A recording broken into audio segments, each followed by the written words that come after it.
Russia just tore up its last nuclear agreement with the United States.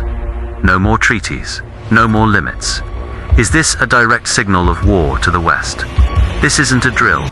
The Kremlin has officially ended its commitment to nuclear restraint. And what happens next could change the global balance of power forever.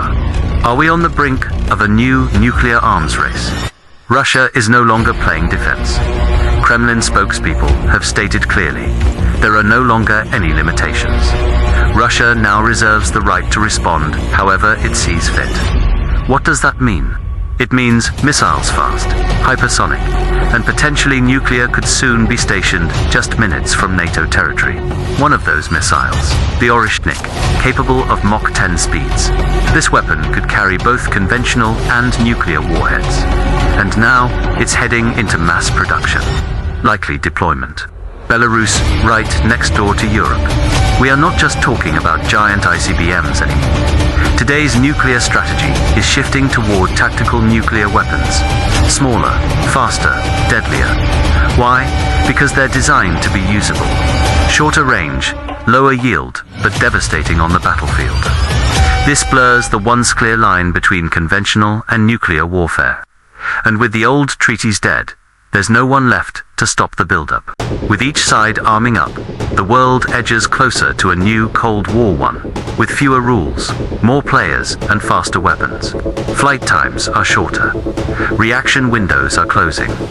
The chances for mistakes or miscalculations are rising. The risk. One false alarm, one wrong signal, could spark something no one can control.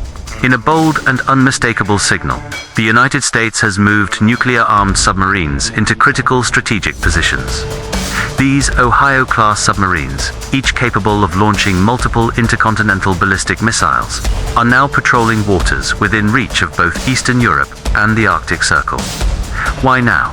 According to US military sources, it's a direct response to Russia's suspension of its missile moratorium.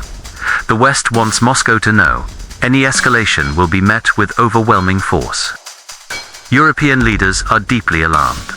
The deployment of US submarines, while meant to deter Russia, also escalates the nuclear posture on European soil.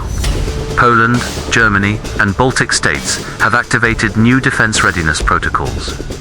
Meanwhile, protests in European cities show a growing fear among civilians that Europe is once again becoming a battleground between superpowers. Economic markets are already reacting. Defense stocks are rising, while energy markets show signs of volatility due to rising tensions near NATO's eastern flank. If conflict erupts, Europe would be the first to feel the heat.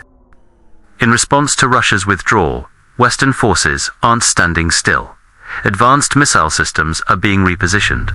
Nuclear submarines are moving into new patrol zones. Military exercises are accelerating across Europe and the Indo-Pacific. This is more than posturing. This is preparation for a future that looks increasingly unstable. Could Russia start deploying nuclear-capable systems directly at NATO's borders? Could we see Europe return to being a missile-filled battlefield?